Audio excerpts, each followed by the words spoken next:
Hey YouTube, this is Prometheus, the only YouTuber that shows you full games of all the tips and schemes I post on my channel. I'll show you the good, the bad, and the ugly. So guys, if you're new to my channel, make sure you hit the subscribe button, also that notification icon so you can never miss an upload. I'm actually in the lab. I got the Arizona Cardinals as my playbook. This is a very OP playbook. A lot of people were really jumping onto a year ago when the head coaching changed for the Cardinals. This actually is a really good red zone scheme that you can use against your opponent because of a very glitchy play. I'm sure this might have been posted on another YouTube channel because a lot of people are out there looking for stuff, but I wanted to share this with you on how I basically looked at this play, this formation for roughly about 10 or 15 minutes, labbed it for about 20 minutes, and then I felt so confident with some of the plays in this scheme that I took it online against a top 100 opponent, and I scored several times with this formation down in the red zone. So it is the open flex. This is Cardinals playbook. There's other variations of the open flex in other playbooks, but this is the Cardinals version of it. And if you take a look at the audibles, you have Z-spot, halfback dive, vertical tight end out, and then the RPO read Y flat. Now, the play that is really great is this play, which is the RPO read Y flat. This is a very glitchy play. It gets very glitchy blocking, and if you have a fast tight end or elite tight end, you're going to score touchdowns on a regular basis with this play. This is the type of play that you want to hold in your back pocket for 2-point conversions, or when you definitely need a touchdown down in the red zone, because you don't want to spam this because your opponent will adjust to it. Now, I've tested a bunch of different things, the Y seam, basically RPO read, wide receiver screen, the double post. I think some of these passing plays would be better if you were using this as a primary play out in the middle of the field, a little bit when you have a bunch of yardage in front of you. But down in the red zone, I want to try to attack my opponent with a run play, and the run play that I'm going to use to base this entire scheme off is the RPO counter alert screen. It gets really, really glitchy blocking, and then allows you to go and attack your opponent in the red zone. Now, I consider the red zone anything 10 yards and in, and the reason why is that basically, once you get inside 10-yard lines, if you go ahead and try to audible your outside receivers into streaks, they go into automatic fades, and that basically will have an effect on how you run your defense. Now, the base play I like to call is this counter. This is a nice run to use, but what's cool about this play is that you do have a nice halfback dive that you can quickly audible into and get nice little blocking to go ahead and just pound the ball in. So you know you've got that in your back pocket if you want to jump into it. Now, this counter play I find is very effective. It does mess up some of the defenders and how they block. My preference is to basically double team the edge defender off to the left. I want to make sure that he doesn't come in clean, so I'm going to double team him. And all I'm going to do is try to follow the blockers and actually go ahead and just kick the ball in. Now, it's crucial that when you're using this scheme is you want to try to go ahead and run the ball first before you go ahead and try to go and pass the ball in. So if you can run the ball in and actually kick it into the end zone, that's fine. A lot of times, when you play online, you're going to get basically better type of things. In this type of situation, I've got two edge defenders off to the left. I've got a guy down in the box. I'm probably more likely going to call the dive if I'm going to run, just because I like the numbers, and I'm more likely to fall into the end zone because of that. So if we get it down to the 1-yard line, that's fine. Now, another play that you can use is the basically the RPO read flat. We're going to run this first and then kind of go from there. So we're just going to hold X or whatever the key is, and then you're going to get the blocking. Hopefully you'll be able to go and cut that in. If you anticipate your opponent's running man coverages, basically you can throw the slant on the backside, and that would be available for you for completion too.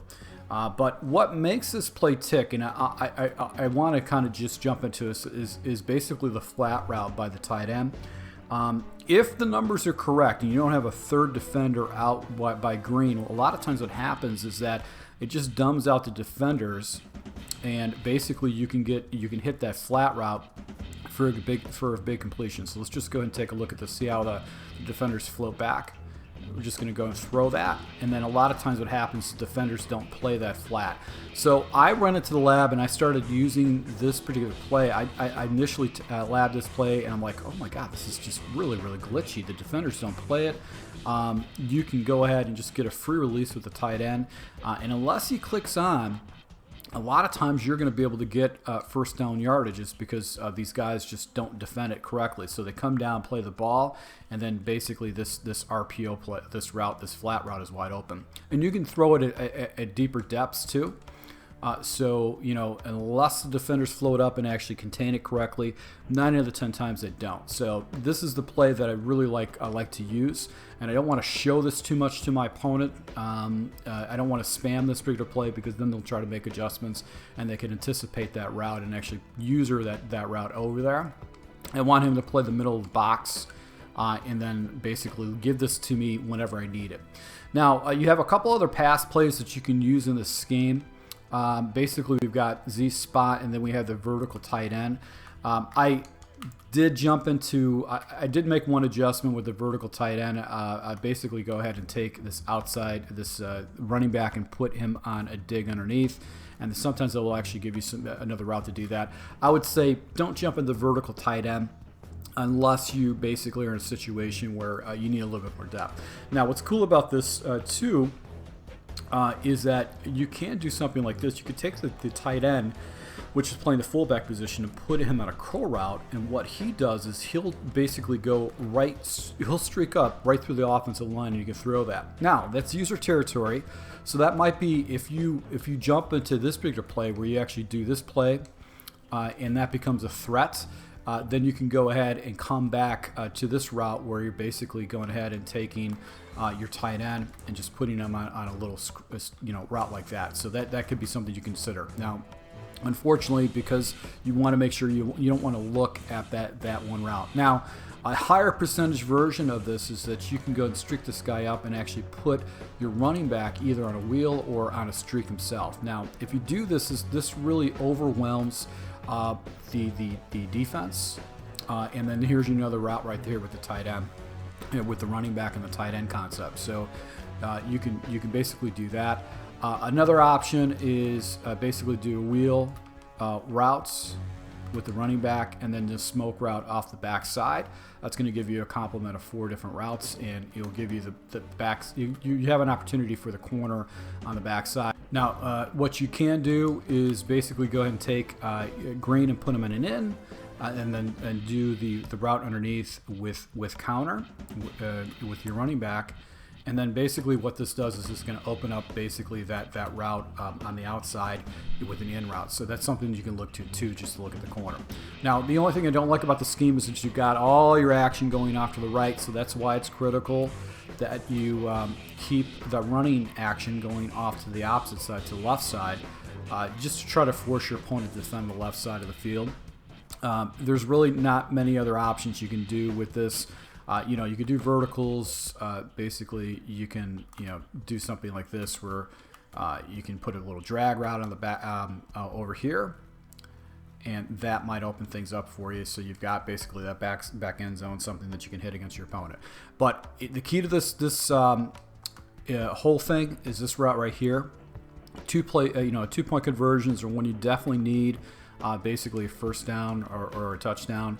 You want to jump into this play, you'll find that 80% of the time, 90% of the time, you're going to basically get the ball in the end zone. So once again, guys, if you're new to my channel, make sure you hit the subscribe button. I'm going to roll out some more offensive, defensive tips, and you're going to see me playing a top 100 player with this particular scheme in the red zone and actually scoring multiple touchdowns against them. So once again, thank you for support, guys. Until next time.